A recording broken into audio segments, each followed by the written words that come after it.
Hello दोस्तों, नमस्कार। तो मैं अभिमन्यु कुमार आप लोगों को स्वागत करता हूं अपने यूट्यूब चैनल में। तो आज हम पढ़ने जा रहे हैं 9th क्लास का केमिस्ट्री दूसरा चैप्टर पदार्थ का वर्गीकरण।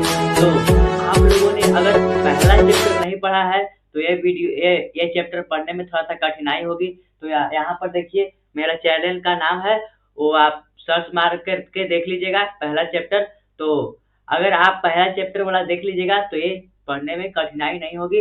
चलिए हम चैप्टर को शुरू करते हैं। देखिए, चैप्टर का नाम है पदार्थ का वर्गीकरण। तो आप लोगों ने पहले चैप्टर में पढ़ा होगा पदार्थ जो स्थान घेरता हो, विरोध उत्पन्न करता हो, जिसका एक द्रव्यमान हो, उसे हम पदार्थ कहते हैं। देखिए, पदार्थ को दो कैटेगरी में बांटा गया है।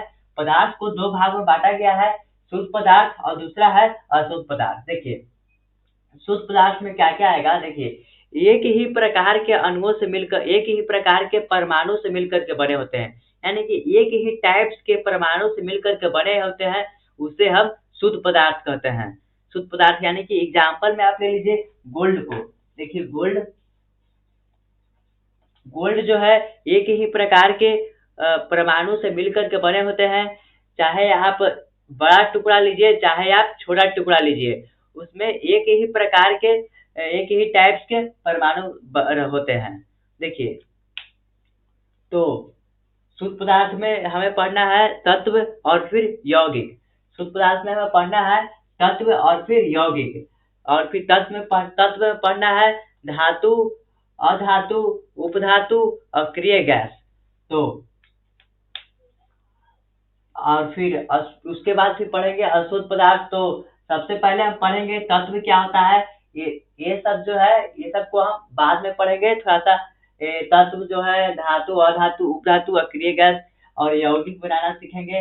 तो शुद्ध पदार्थ को हम शुरू करेंगे और वह अशुद्ध पदार्थ के थोड़ा सा ये जो शुद्ध पदार्थ है उसे देख लेंगे, यानी कि उसे पहले देखेंगे और फिर धातु को देखेंगे, तत्व को देखेंगे, तब हम अशुद्ध पदार्थ को देखेंगे। देखिए, तत्व में पढ़ना है धातु क्या होता है, अधातु क्या होता है, फिर उसके बाद फिर उपधातु क्या होता है और क्रिय गैस क्या होता है। तो सबसे पहले हम पढ़ेंगे धातु क्या होता है, यानी कि एलिमेंट्स, यानी कि तत्व क्या होता है, तत्व यानी कि एलिमेंट्स। देखिए, हम परिभाषा से समझते हैं। देखिए, वह शुद्ध पदार्थ किसी भी विधि द्वारा दो या अधिक सरल पदार्थों में बदला नहीं जा सकता।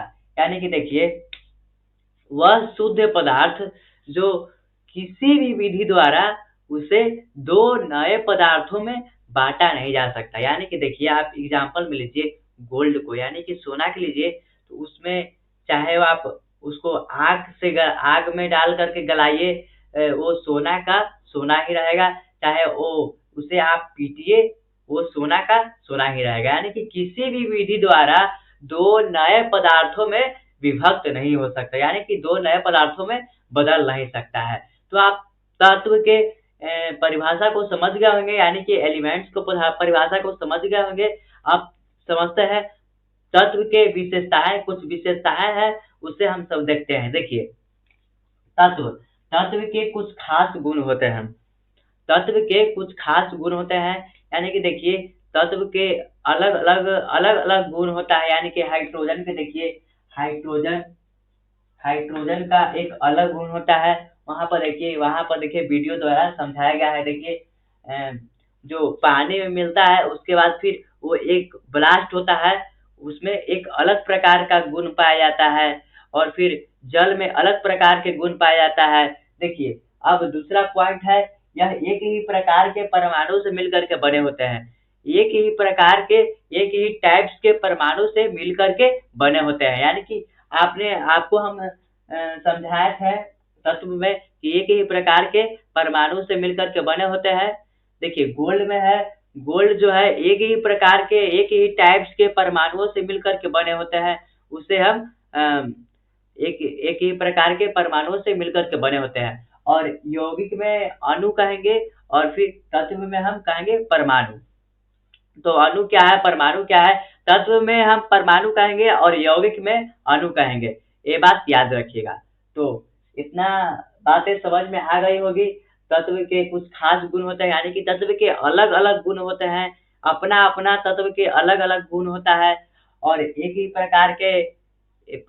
प्रकार के परमाणु से बने होते हैं। तो आप लोगों ने इसे समझ गया होगा। तो अगर आप स्क्रीनशॉट लेना चाहते हैं, तो ले लीजिएगा। अब इसे हम मिटाएंगे। तो चलिए, आप लोगों ने स्क्रीनशॉट ले लिया होगा, चलिए हम इसे मिटाते हैं।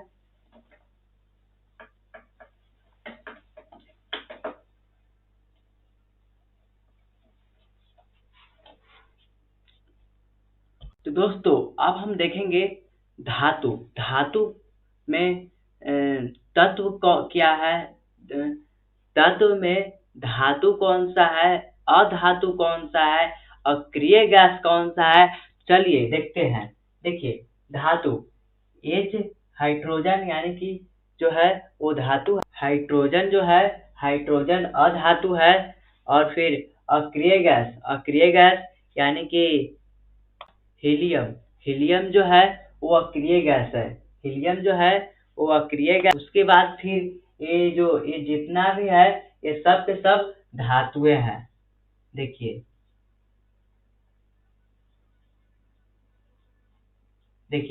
अक्रिय गैस के जो नीचे वाला भाग रहेगा, अक्रिय गैस के नीचे वाला वो सब के सब धातु रहेगा, और अक्रिय गैस के जो ऊपर वाला रहेगा वो अधातु में आएगा। जैसे कि देखिए, ये जो है नियॉन जो है, नियॉन को आप देखिए तो नियॉन जो है ये अक्रिय गैस है। नियॉन के ऊपर वाला जो है ये अधातु में है। उसके बाद फिर नियॉन के नीचे वाला में देखिए तो नीचे वाला में धातु है। इसके बाद फिर सिलिकॉन जो है ये उपधातु है। और फिर अक्रिय गैस में फिर है आर्गन। आर्गन जो है अक्रिय गैस है। ये जो नीचे वाला जो भाग है, जो नीचे वाला फिर नीचे वाला जो है ये धातु है, और इसके ऊपर वाला फास्फोरस क्लोराइड ये अधातु है। तो आप लोग पूर्णतः तरह से धातु जो है अधातु, अक्रिय गैस, उपधातु आप लोगों ने समझ गया होगा कि क्या क्या होता है धातु और क्या होता है उपधातु, आप लोगों ने पहचान लिया होगा। तो चलिए, हम सबसे पहले हम पढ़ेंगे धातु क्या होता है, धातु आखिरकार किस प्रकार का होता है। चलिए हम आगे की ओर बढ़ते हैं। देखिए, धातु का यहाँ पर हम परिभाषा लिख चुके हैं। देखिए, धातु जो कठोर हो, विद्युत का सुचालक हो, ऊष्मा का सुचालक हो तथा चमकीला भी हो। यानी कि देखिए, धातु जो हो वो कठोर हो, यानी कि वो कड़ा हो, और विद्युत का सुचालक यानी कि विद्युत का चालन हो सके।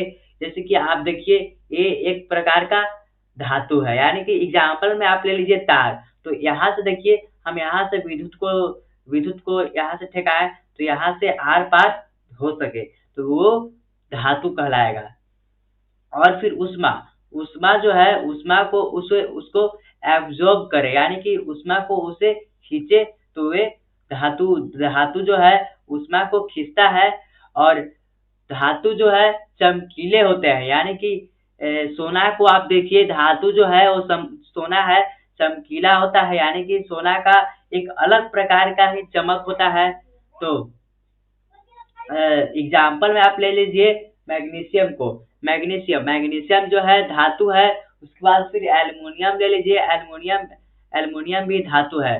तो इसके धातु के विशेष प्रकार के गुण है, हम उसको देखेंगे। तो देखिए, पहला में देखिए, धातु चमकीले होते हैं। धातु जो है पूर्णतः चमकीले होते हैं, यानी कि सोना, चांदी, तांबा, ये सब के सब जो है ये चमकीले होते हैं। और दूसरा पॉइंट है, ये ऊष्मा और फिर विद्युत का सुचालक होते हैं। चांदी का भी जो तार होता है वो विद्युत का सुचालक होता है। मतलब कि चांदी का जो तार है वो विद्युत का सुचालक होता है, ऊष्मा का भी सुचालक होता है। उसके बाद फिर सोना भी है जो ऊष्मा का सुचालक होता है, विद्युत का भी सुचालक होता है। अब तीसरा पॉइंट देखिए, यह आघात वर्धनीय तथा तन्य होती है। देखिए, आघात वर्धनीय का मतलब होता है इसे हम पीटेंगे तो ये फैल सकता है, इसे यानी कि लोहार को आपने देखा होगा, लोहा जो है उसे पीटता है तो फैलता है, तो वे आघात वर्धनीय कहे जाएंगे। और फिर देखिए तन्य, तन्य का मतलब ये नाम से पता चल रहा है कि तन्य, तन्य यानी कि वो लंबा, खींचने पर वो लंबा हो जाए, उसे यानी कि ए, सोना को हम 1 ग्राम में 4 मीटर लंबा कर सकते हैं, यानी कि उसे तन्य यानी कि तार जैसा हम उसे हम लंबा खींच सकते हैं। अब चौथे पॉइंट को देखिए, ये सामान्य ठोस रूप में पाए जाते हैं। जैसे कि धातु जो है वो सामान्यतः ठोसे रूप में पाया जाता है, ना कि लिक्विड में पाया जाता है। तो कुछ नोट्स पॉइंट है, उसे हम देखते हैं। देखिए पारा धातु जो है वो पारा धातु होते हुए भी लिक्विड में रहता है। और फिर इसे आप याद रखिएगा, पारा धातु जो है धातु होते हुए भी ये लिक्विड रूप में रहता है। तो शीशा जो है ये धातु होते हुए भी विद्युत का कुचालक है, यानी कि इससे विद्युत आर पार प्रवाहित इससे नहीं हो सकता है विद्युत का। और फिर देखिए सोडियम और पोटेशियम, सोडियम पोटेशियम देखिए विद्युत धातु होते हुए भी सोडियम और पोटेशियम ये मुलायम होते हैं। यानी कि आप लोगों ने तो पढ़ा कि विद्युत जो है वो ठोस होते हैं, यानी कि कड़ा होते हैं। मतलब कि अपवाद में ये आपको एग्जाम्पल में मतलब कि एग्जाम में आ सकता है कि 2 ऐसे धातुओं के नाम बतलाइए जो मुलायम होते हैं, तो आप सोडियम और पोटेशियम लिख सकते हैं। उसके बाद फिर वैसे धातु के नाम बताइए जो विद्युत का कुचालक होते हैं, तो ये आप शीशा भी लिख सकते हैं। तो आप लोगों को ये समझ में आ चुका होगा विशेष प्रकार के गुण धातु क्या होते हैं। ये कठोर होते हैं, विद्युत का सुचालक होते हैं, ऊष्मा का सुचालक होते हैं तथा चमकीले होते हैं। और फिर तत्व भी समझ में आ गया होगा, धातु क्या क्या होता है, अधातु क्या होता है, अक्रिय गैस क्या होता है, उसके बाद फिर उपधातु क्या होता है। चलिए अब हम पढ़ेंगे अधातु, फिर पढ़ेंगे उसके बाद फिर पढ़ेंगे यौगिक बनाना। तो चलिए इसे मिटाते हैं। अगर आप स्क्रीनशॉट लेना चाहते हैं तो ले लीजिएगा। चलिए आपने ले लिया होगा, चलिए इसे मिटाते हैं।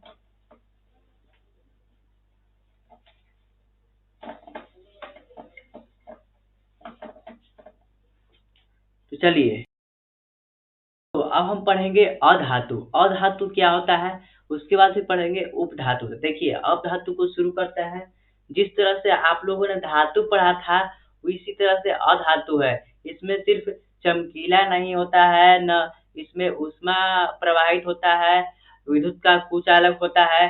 देखिए परिभाषा से हम समझते हैं, अधातु वैसे तत्व जो चमकीले नहीं होते हैं, ऊष्मा तथा विद्युत के कुचालक होते हैं, उसे हम अधातु कहते हैं। एग्जाम्पल में आप ले लीजिए ऑक्सीजन, नाइट्रोजन और फिर कार्बन डाइऑक्साइड, ये सब जो है अधातु है। यानी कि ये चमकीले नहीं होते हैं और विद्युत और ऊष्मा का कुचालक होते हैं, यानी कि इससे विद्युत प्रवाहित नहीं हो सकता और ना ही ये ऊष्मा को कैप्चर कर सकता है। और कुछ नोट्स पॉइंट है उसे जान लेते हैं। देखिए आयोडीन, आयोडीन चमकीला होते हैं, यानी कि देखिए आयोडीन जो है अधातु होते हुए भी, आयोडीन जो है अधातु होते हुए भी वे चमकीले होते हैं। तो ये आप ये अधिकतर एग्जाम में आते हैं, इससे आप याद कर लीजिएगा, इसीलिए हम नोट लिख करके लिखवा दिए हैं। ये शॉर्टकट में थोड़ा सा लिख दिया है। आयोडीन जो है चमकीला होता है, ये अपवाद में है। तो उसके बाद फिर दूसरा है ग्रेफाइट। ग्रेफाइट जो है विद्युत का और ऊष्मा का सुचालक होते हैं। अधातु होते हुए भी ग्रेफाइट जो है ऊष्मा और विद्युत का सुचालक होते हैं। उसके बाद फिर दूसरा नोट्स पॉइंट देखिए, ये प्रायः गैस रूप में पाई जाती है। अपवाद में ब्रोमीन जो है ये प्रायः गैस रूप में पाए जाते हैं। उसके बाद फिर उपधातु है, वैसे तत्व जिनके केवल धातुओं तथा अधातु के बीच होते हैं, उसे हम उपधातु कहते हैं। यानी कि देखिए धातु और फिर अधातु के बीच में पाए जाते हैं। ये उपधातु जो है धातु और अधातु के बीच में ही पाए जाते हैं। देखिए एग्जाम्पल में आप लीजिए सिलिकॉन। सिलिकॉन जो है उपधातु है, ये धातु और अधातु के बीच में पाए जाते हैं। उसके बाद फिर जर्मेनी। जर्मेनियम जो है ये धातु और अधातु के बीच में पाए जाते हैं, इसीलिए इसको नाम दिया गया उपधातु। तो आप लोगों को ये समझ में आ गया होगा। तो आपको ये वीडियो कैसा लगा है? अगर आपको ये वीडियो अच्छा लगा हो तो प्लीज़ सब्सक्राइब कीजिए, लाइक कीजिए, और जो नहीं समझ में आया होगा उसे आप कमेंट कीजिए। हम उसे सॉल्यूशन करेंगे। तो मिलते हैं अगले वीडियो में। अगले वीडियो में पढ़ाई होगा, यौगिक कैसे बनाया जाता है, उसके बाद फिर मिश्रण, समांगी मिश्रण, विषमांगी मिश्रण। तो मिलते हैं नेक्स्ट वीडियो में। नेक्स्ट वीडियो जल्द ही अपलोड होगा। चलिए मिलते हैं, बाय बाय, टाटा।